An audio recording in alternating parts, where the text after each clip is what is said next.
19장의 마지막 부분은 Firm Specific Training과 Hold Up Problem이라고 하는 건데요. Hold Up Problem은 뭐냐면 저기 간단하게 제가 정의를 적어놨지만 이런 간단한 예를 하나 생각해 보시면 좋겠습니다. 여러분 친구랑 어디 해외 여행을 간다. 요즘까지 요즘처럼 여행을 다닐 수 없는 시기에는 참 그립죠. 여행을 갈 수 있다는 게 여행을 친구가 여행을 간다고 한번 생각해 보시죠. 비용 부담을 이렇게 일종의 이제 투자기도 하니까요. 비용 부담을 이제 여러분은 그뭐 항공권 이런 거를 이제 구매를 하기로 했고, 그다음에 친구는 그 현지에서 뭐 숙박비라든가 호텔이라든가 아니면 뭐 그러니까 식사 비용을 이제 부담하기로 했습니다. 뭐 비용 부담이긴 하지만 어떻게 보면 여행이라고 하는 어, 여행이라는 것에 대한 투자라고도 할 수 있겠죠. 우리는 지금 이게 인베스트먼트 의사결정 디시전을 보고 있으니까요. 뭐 여하튼 이제 그래서 여행을 이제 가기 위해서 여러분이 항공권, 친구의 뭐 비행기표, 그다음에 뭐 이런 걸 다 준비를 해서 비용을 다 치렀습니다. 그래서 현지에 도착을 했는데 친구가 부담하기로 한 호텔이라든가 식사 이런 게 거의 준비가 안 됐거나 아니면 여러분이 생각했던 수준에 미치지 못하는 거예요. 그러니까 나는 이만큼 비용을 부담을 했는데 이제 그 정도에 상응하는 부담을 하기로 한 친구가 호텔이 좀 형편없다든가 아니면 이제 식사 비용이 뭐 너무 저렴하다든가 뭐 이런 상황을 생각해 볼 수 있습니다. 물론 이제 이렇게 배분을 하지 않겠죠. 뭐 각자 비행기표 따로 구매하고 뭐 각자 숙박비 따로 준비하고 뭐 식사비도 다 따로 이제 다 정확히 나눠서 하겠지만 뭐 제가 지금 말씀드리는 경우에는 그런 것이 이제 역할 분담이 조금 애매하게 처음에 시작이 됐다면 그러면 이제 여행 현지에 가서 여러분은 사실 낚이는 상황이 되는 겁니다. 그게 일종의 홀더 프로블럼 현상이 나타나기 시작하는 거예요.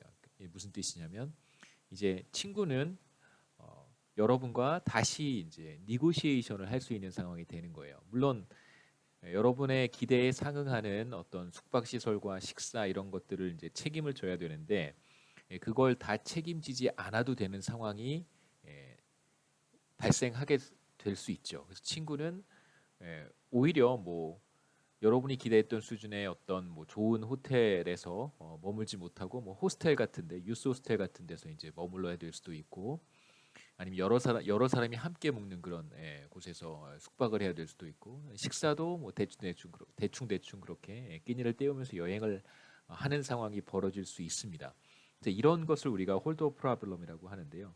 그래서 실제로 투자가 이루어진 다음에 그 투자로부터 리턴이 발생을 할 텐데 그 여행을 가면 이제 여행으로부터 우리가 여러 가지 만족을 얻을 수 있잖아요. 그 렌트라고 우리가 볼 수 있는데 투자한 당사자가 그 렌트를 이렇게 완전히 자기 몫으로 돌려받지 못하는 상황이 발생을 하고 여러분 친구와 같은 다른 이해 당사자가 다시 협상을 통해서 그 여행의 기쁨이라고 하는 것을 렌트를 나누어 가져야 되는 상황이 발생하는 경우 자 이런 경우에 이제 우리가 홀더 프로블럼이 나타난다 이렇게 얘기를 합니다.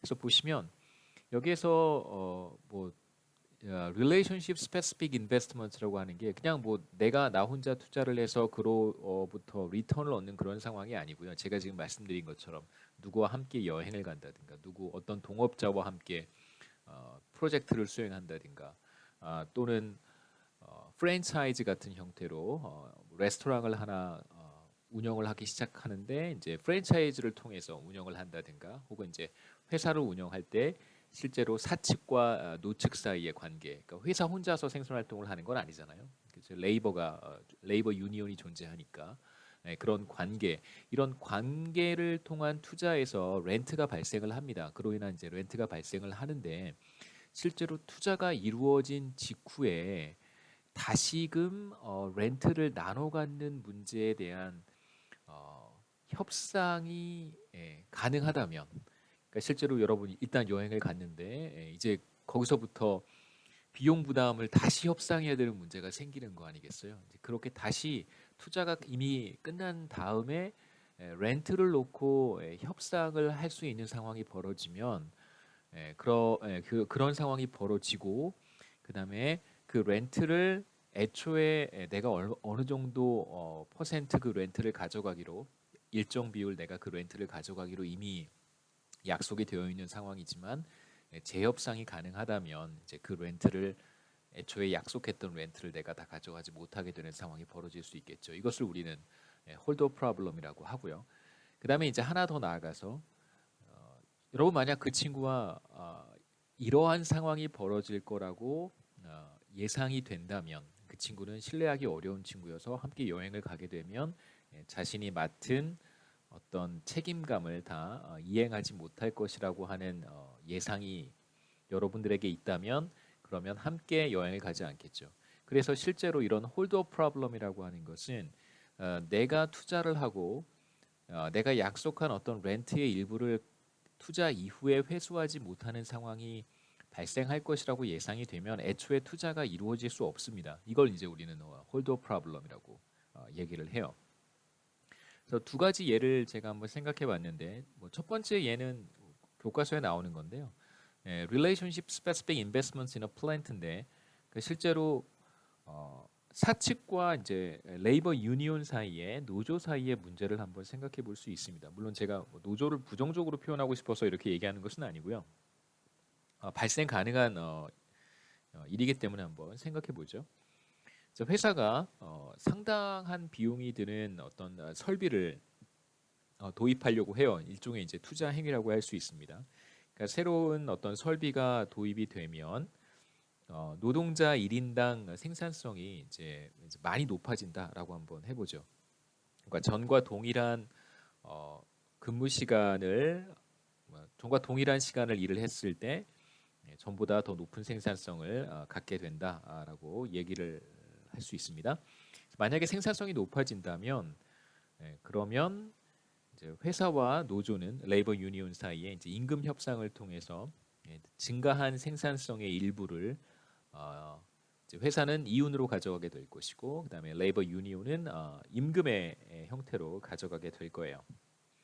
자, 그런데 만약에 그러니까 회사가 실제로 설비 투자를 했는데 그 설비 투자에 대한 렌트를 충분히 회수하지 못한다면 그러니까 물론 이제 여러 가지 이유에서 생산성이 높아지고 회사의 비즈니스가 더 잘 될 수 있겠죠. 경영 상황이 더 좋아질 수도 있습니다만 우리가 이제 그런 상황은 생각하지 않고 단순히 투자를 통해서 근로자들의 생산성이 높아졌어요. 그러면 사실 그 생산성이 높아진 이유는 기업이 설비 투자를 했기 때문에 생산성이 높아지는 건데 그 높아진 생산성으로부터 더 높은 임금을 이제 유니온에서 가져가게 된다면 기업 입장에선 투자 비용을 이윤의 형태로 회수하지 못하게 되는 상황이 나타날 수도 있습니다. 그래서 만일 기업의 이윤이 투자 비용을 회수할 만큼 크지 않다면 기업은 이제 이러한 설비 투자를 할 인센티브가 사라지게 되겠죠. 그래서 이미 이루어진 투자는 사실 이제 회수 불가능합니다. 보통 대부분의 설비 투자 같은 경우에는 이미 구축한 설비들을 뜯어서 다시 유동화시키기 굉장히 어렵잖아요.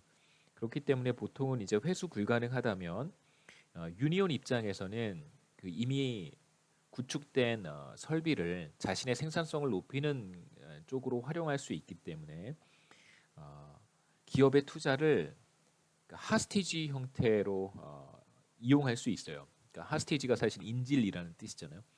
하스티지의 형태로 기업의 설비 투자를 이용을 해서 다시금 기업과 협상을 할 수 있게 됩니다. 그러니까 높아진 생산성의 일부를 이제 임금의 형태로 가져가는 임금 협상을 할 수 있겠죠.